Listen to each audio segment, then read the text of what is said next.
concerned that your teen athlete is not getting enough nutrients for their body to function properly? Are they a picky eater or they just don't eat much? In today's video, I'm going to be talking about the essential micronutrients that your teen needs to be healthy and perform at her peak. Because I'm going to be focusing on real foods over supplements, I'm going to give you real food examples of each of these micronutrients, where they can be found. So you're going to leave today with a whole list of foods that you can incorporate into their diet. So if you don't have one already, grab a pen and paper and take some notes. All right, first we're going to talk about the number one micronutrient that we need to focus on for teen athletes, which is iron. Iron is so important, especially for a female teen athlete, because they are menstruating.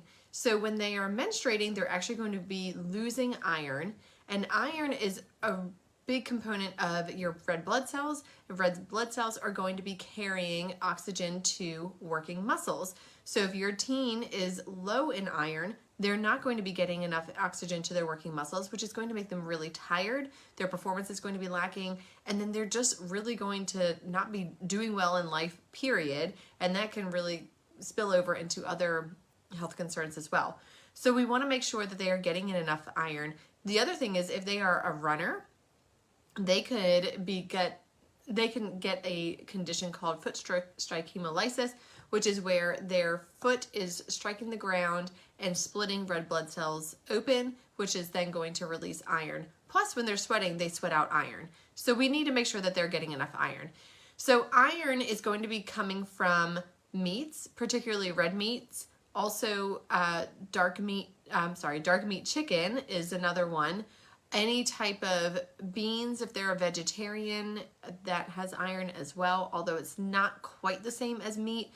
So vegetarian sources of iron are not going to be heme iron. They're going to be non-heme iron, which is not going to be absorbed quite as well. However, you can still get plenty of iron from those non-heme sources. Also things like lentils, fortified cereals, spinach, nuts and seeds. Those are all good sources of iron. The further down the list that we get, the lesser the amount of iron that we're going to have in those foods, but still they're going to contain iron. Next up is calcium.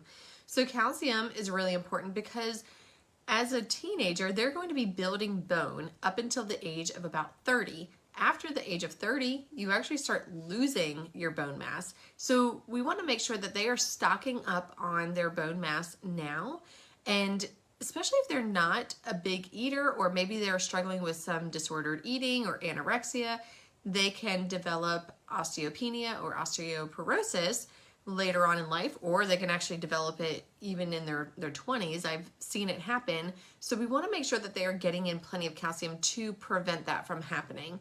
So plus they're going to be going through growth spurts, and it's just going to be needed. So sources of calcium are, of course, you guessed it, dairy products. So milk, yogurt, cheese, even cottage cheese, those are all great sources. Any type of leafy greens, dark leafy greens, so think like spinach, kale, mustard greens, collard greens, any type of fortified plant-based milks if they are not willing to drink actual milk. And then tofu is going to be another great source of calcium. So you want to make sure that they are getting at least 3 servings of calcium throughout the day, or 3 servings of, whatever the food that is containing calcium is throughout the day. Next up is vitamin D. So vitamin D is actually going to work with calcium to promote bone health and build bone, and it also is going to support the immune system. Plus, vitamin D is actually not a vitamin, it's actually a hormone, and so it is involved with a lot of processes in our bodies. And so if your teen is getting behind on vitamin D, which is very common, then they can really start to have different problems like poor performance. They can start to have immune issues where they're getting sick all the time. They can start getting injuries. A lot of things can happen with low vitamin D. So we want to make sure that they are getting plenty of it. And the best source of vitamin D is actually going to be from the sun. So right now when it's winter, it's not really the best time to stock up on vitamin D, but they can still get vitamin D from the sun. The best time is really when it's nice outside and it's warm. So think like spring and summer and early fall. So if they can spend at least 30 minutes outside every single day between the hours of 10 and 2, they will get a lot of vitamin D and they can actually stock up for the winter. Now, if you live in northern states where that's not really possible, certainly you want to stock up on food sources as well, and you would want to do this regardless. So things like fatty fish like salmon, tuna, mackerel, sardines, herring, anchovies, those are all good options. Fortified dairy products, so you ever see vitamin D milk, they all have vitamin D added to them. I don't know why that's called vitamin D milk rather than the other ones, but they all have vitamin D added to them. And then if you feel like they're still not getting enough, then I would suggest supplementing, but we certainly want to focus on getting it from sunlight and then from food sources. All right, number 4 is magnesium. So magnesium is one of those things where a lot of people are low in magnesium in the US. And so it's involved in energy production, muscle contraction, and recovery from training sessions. It's also going to help with sleep quality. So if you notice that your teen is just not as energetic, or maybe they're still really sore from their training session 2 days ago, they're not sleeping well at night, any of those things, magnesium certainly can be to blame. And so some good sources of magnesium are going to be nuts and seeds, any type of whole grains. So that could be brown rice, that can be quinoa, sorghum, teff, barley, any of those are great options. Leafy green vegetables like the ones I already mentioned, so spinach, mustard greens, collard greens, kale. You're going to notice a trend here with some of these foods repeating, as well as legumes. So those are all great options of magnesium. Number 5 is zinc. Zinc is another micronutrient that is fairly common to be low in. So zinc is actually going to support immune function and as well as protein synthesis and muscle recovery. So again, if you're noticing that your teen is getting sick all the time, or they're just not recovering well from their workouts and they're just always sore, zinc is one of those things where you really want to make sure that they're getting enough of. And there's not really a good way to test for zinc. The best way to do it is just to actually increase their zinc in their diet and see if that solves the problem. So again, repeating foods here, but any type of meat or shellfish, legumes, seeds, nuts, dairy, and whole grains. Those are pretty much your common foods here. The meats, the shellfish, legumes, nuts, seeds, whole grains, leafy greens, they're all going to be repeating. So these are the important foods to focus on. Next up, number 6 is folate, and that's vitamin B9. This is crucial for DNA synthesis and repair, and it helps to support cell division and growth. And you may be thinking, folate? Like, what in the world? That is something that I had to worry about when I was pregnant. Why should my teen have to worry about it? But it's important for them because they are growing. And so we want to make sure that they're getting enough of that in their day-to-day diet. So again, sources are going to be leafy greens, legumes, nuts, seeds, and fortified cereals.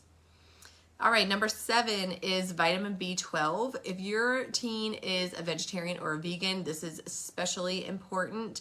But vitamin B12 is used for energy metabolism in the formation of red blood cells. So we already talked about why red blood cells are important, because they are what's going to carry oxygen to their working muscles.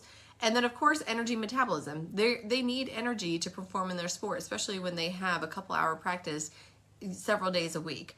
So we want to make sure that they are getting plenty of vitamin B12, and especially, like I said, if they are vegetarian or vegans. So sources are going to be animal products such as meats, fish, and dairy, but also they can get vitamin B12 out of fortified plant-based products if they are vegetarian or vegan. Number 8 is antioxidants. So antioxidants are going to help reduce oxidative stress from intense training and support recovery.